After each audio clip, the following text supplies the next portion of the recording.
Wala na po tayo sa panahon kung saan ang mga sundalo ay gumagamit ng espada sa pakikipaglaban. Mga baril na po ang gamit natin ngayon o kaya iba pang mga malalakas na armas. Yung mga sundalo po noong unang panahon ay dumadaan sa matinding training sa paggamit ng espada. And actually, dun po sa training na yun, madalas na ginagamit yung espadang kahoy bago po sila bigyan ng talagang matalim na espada na magagamit nila sa pakikipaglaban. Kung paanong kailangan noon ng pagsasanay sa paggamit ng espada, ganoon pa rin po kahalaga ang pagsasanay pagdating sa paggamit ng salita ng Diyos. The sword of the Spirit, tinatawag din po itong salita ng Diyos. Nasa pang-anim na po tayo sa Full Armor of God. Welcome back mga kapatid para sa part 9 ng series na Full Armor for Every Believer.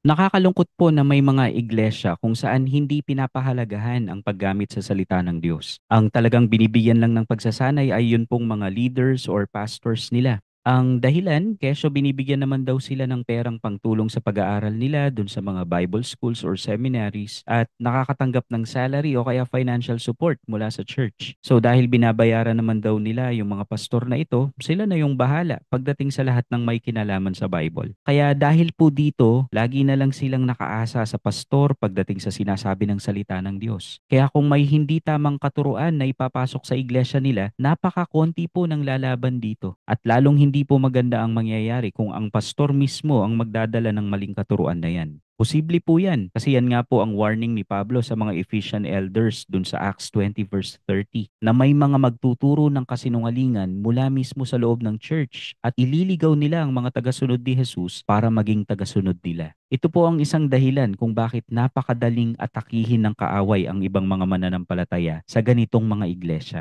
Ito po yung mga iglesyang walang sandata ang mga miyembro.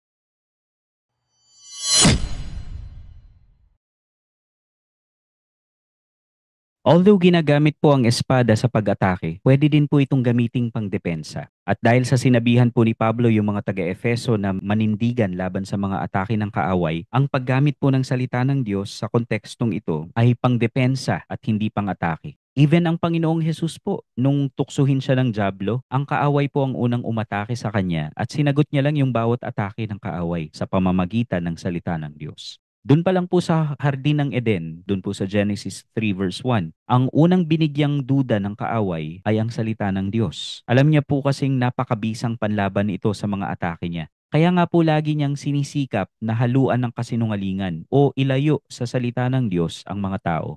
Para po sa sumulat ng Psalms 119, ang salita ng Diyos ang ilawan niya sa madilim na mundong nilalakaran niya. Mababasa po yan sa Psalms 119 verse 105.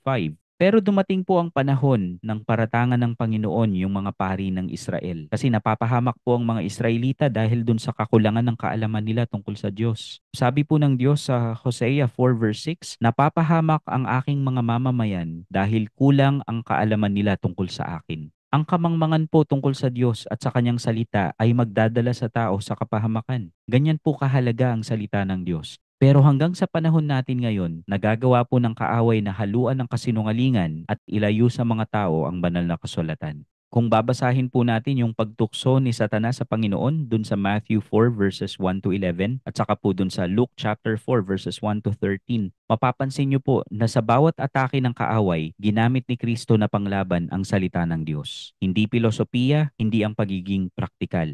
Kung pagdududahan po natin ang otoridad ng salita ng Diyos at gagamitin natin yung mga pangangatwiran natin, madali po tayong matatalo ng kaaway.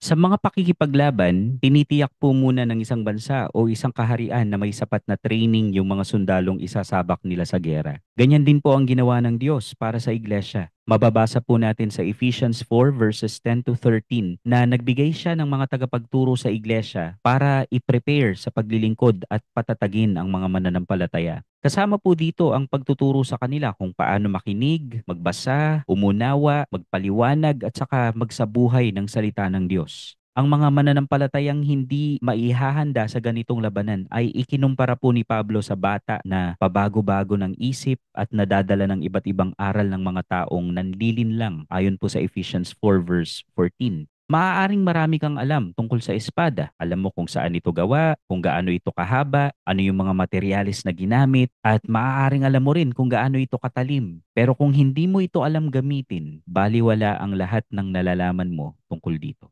Ganon din po sa paggamit ng salita ng Diyos. Hindi lang po ito dapat para sa ating kaalaman, kundi dapat nagagamit natin ito sa ating pamumuhay. Nakakalungkot po na ang iba pong mga mananampalataya ay nagagamit ang espadang ito para saktan ng kapwa mananampalataya sa halip na ang tunay na kalaban. Dahil po sa kagustuhan nila na maitaas ang sarili at makuha ang paghanga ng ibang tao, ipapakita nila kung gaano karami ang alam nila sa salita ng Diyos o kung paanong mas tama sila kaysa sa iba. Hindi po sila papayag kung may ibang taong mas nakahihigit yung kaalaman sa Biblia kaysa sa kanila.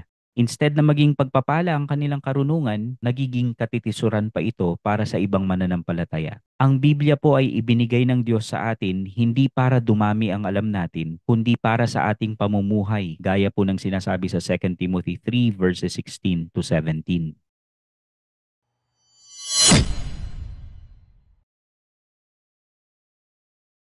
Mababasa po sa Biblia ang tatlong grupo ng kaaway natin. Ang una ay si Satanas at ang kanyang mga kampon. Malinaw na po sa pinag-uusapan natin batay sa sulat sa mga taga-Efeso at sa iba pang bahagi ng Biblia kung sino yung mga espiritual na kaaway natin. Pangalawa po ay ang makamundong sistema ng sanlibutan. Mahal po ng Diyos ang mga tao sa sanlibutan pero kaaway niya ang sanlibutan. At yung sanlibutan po na tinutukoy doon ay yung sistemang makamundo. Sabi nga po sa James 4 verse 4, kayong mga hindi tapat sa Diyos, hindi nyo ba alam na kaaway ng Diyos ang umiibig sa mundo? Kaya ang sino mang nagnanais makipagkaibigan sa mundo ay ginagawa niyang kaaway ng Diyos ang sarili niya. Kaya iniuutos po ng salita ng Diyos na huwag ibigin ng mga mananampalataya ang sanlibutan o anumang makamundong bagay na nabasa na po natin sa mga nakaraang pag-aaral dun sa 1 John 2 verse 15. At ang panghuling kaaway, ang sarili natin, yung flesh, yung mga gawa ng laman. Ang salita po ng Diyos, sabi sa Hebrews 4 verse 12, ay para pong espadang magkabilaang talim na kayang ibunyag yung pinakamalalim na iniisip at hinahangad natin. Nahihirapan po tayong makipaglaban kasi alam po ng traidor nating flesh, yung traidor nating laman, yung mga kahinaan at pagnanasa natin at ito po yung tumatangkilik sa mga tukso ng kaaway at dun sa mga inaalok ng sanlibutan. Kaya nga inuutusan po tayo dun sa Colossians 3 verse 5 at saka dun sa Galatians 5 verse 24 na patayin itong flesh na ito. Mahalaga pong maituro sa bawat mananampalataya kung paano nila gagamitin ang salita ng Diyos sa bawat araw ng buhay nila. Sana makita po natin sa ating mga churches ang pagdami ng mga marunong gumamit ng espada ng Espiritu. At yan po ang pang-anim sa full armor of God. Pero hindi pa po ito ang huli sa mga kagamitang binigay sa atin ng Diyos. Ang pinakahuli po ay hindi madalas mapansin kapag pinag-uusapan ang full armor of God. Next time na po natin yan pag-uusapan. Hanggang sa susunod na pag-aaral, pagpalain po kayo ng Panginoon.